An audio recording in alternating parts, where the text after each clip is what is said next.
Tony Earley is the chairman and CEO of Pacific Gas and Electric, the huge utility company in Northern California. As a senior naval officer on a nuclear submarine, it's no surprise he thinks veterans are vital to PG&E's workforce and to the energy industry as a whole. Thank you so much for joining us. My pleasure to be here. So you're the chairman, president, and CEO of PG&E. How do you think your military experience helped you get into such a critical leadership role? You know, almost a week doesn't go by that I don't use one of the leadership skills that I learned when I was in the Navy. Probably the principal one that I found that's helped me over the years is the concept of servant leadership. And sometimes people smile when they talk about, well, how'd you learn the concept of servant leadership in a classic command and control environment of the military? But actually, as a young officer, you come in and you realize you really don't know much of anything. It's your sailors that really know how to operate the ship, and your job is to remove obstacles so that they can get the job done. And that's the principle of servant leadership, that your job is to set goals, remove obstacles, make sure that your people can do the job that they know how to do. And that has been a very valuable lesson for me over the years. Tell us a little bit more about your military experience and what you did there. Well, as you said, I was an officer on a nuclear submarine. And back then, it was a fascinating program. Every officer was handpicked by Admiral Hyman Rickover, the father of the nuclear Navy. I was the reactor control officer. Over my 5 years of active duty, grew to where I actually was the main propulsion assistant running the whole nuclear plant for a fast attack submarine. So you have increasing responsibility, different roles that you play. So you learn some flexibility in your management style and also in your subject matter. And I imagine that no corporate crisis is as life-threatening as what happens, you know, in the military. What your military experience must really help you be calm under stress. Well, absolutely, it does. And I've been asked many times, you know, how do you deal with these crises successfully? Well, when you're 24, 25 years old, you're on a nuclear submarine, you're the officer of the deck, and you're in the middle of a Soviet torpedo exercise, you grow up fast, and you realize that you have to focus, that people are depending upon you, their lives depend upon you. After that, everything else is easy. And they really do go through so many challenges. What are some of the obstacles in terms of trying to hire veterans? Well, there are several obstacles. One is just linking up the veterans with companies that are looking to hire. You know, many military commanders have their own challenges with trying to re-enlist their troops. They've got quotas that they've got to meet. So sometimes we're viewed as the competition. And then the second thing that's a problem is translating their military experience into experience that our recruiters that are hiring people will understand and go, aha, I know exactly where I can slot that people. And sometimes the connections aren't that obvious. So we interviewed a number of military sharpshooters. And the first reaction, I think, of some of our recruiters was, well, nice folks, but I'm not sure there's a place for them.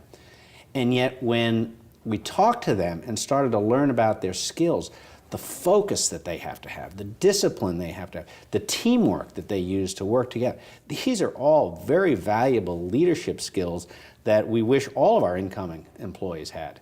And that made it a lot easier for us to say, okay, here's some jobs that these people might be very good at. In the utility industry, is there a bit of a camaraderie that's similar to the military? What makes it attractive to military candidates? In the military, of course, defending your country is very easy to get excited about. And that's why people sign up for the military, because they believe it's important. They believe they have an obligation to do that. Well, when you come into the utility business, think about our mission is to provide safe, reliable, and affordable gas and electric service. And you only have to look at the aftermath of Superstorm Sandy or the large blackout in the Northeast United States in 2003 and understand when our customers don't have our product, their way of life totally stops. And our employees get that. I mean, why would you climb a 40 or 50-foot pole in a lightning storm to get a transformer back online, other than you believe that it's important to be able to do that? And so it's really easy to get excited about the mission, and that's what I really love about military veterans, is they understand that. This is really important stuff. For all of our viewers all over the world who are interested in leaving the military or have just left, what would you advise them to do if they're interested in a job at a utility company? Yeah, to be very selfish, I think that they ought to go on PG&E's website and look for the programs that we have, because we really are committed to hiring veterans. But beyond that, going on websites like EEI's Troops to Energy Jobs program, there you're able to link up with utilities across the country to be able to find companies that are looking to hire veterans. That's very important.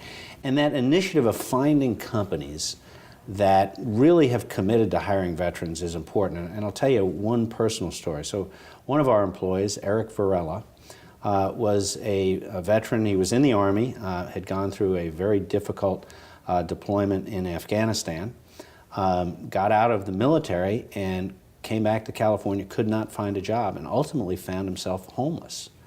And somehow he did find our Power Pathways program and got into one of our veterans courses in Power Pathways, was living out of his car while he was going through the program. He was successful there, got a job with the company. Now he's an electrician for us in the Eureka area, saving money, looking to buy a house for his family. I mean, it's a wonderful success story. But it does take some initiative. He found us. We didn't find him. And it's resulted in a great success story that we're very proud of and we want to keep repeating. I had the leadership skills, I had the knowledge of how to lead, how to work in a team, how to be successful, but I needed the company to give me that opportunity. When I came back and I was told this, to me it was another obstacle. That's all it is, it's an obstacle. Okay, there's no work here. You know what, I'm gonna go out and I'm gonna find it. I'm gonna do what I have to do to survive. And that's the way we look at it. It's no different than walking a patrol in Baghdad. You know, if you're gonna go out, you're gonna do your job. Thankfully, PG&E gave me the opportunity to succeed. And that's why I'm so passionate about getting the word out, not only about PG&E's program, but the success that PG&E has had with this, because if the rest of the country and the rest of the major industries would pick this up, we can put thousands of vets back to work. And that's why PG&E Power Pathways is such a great example of this. Our success is huge.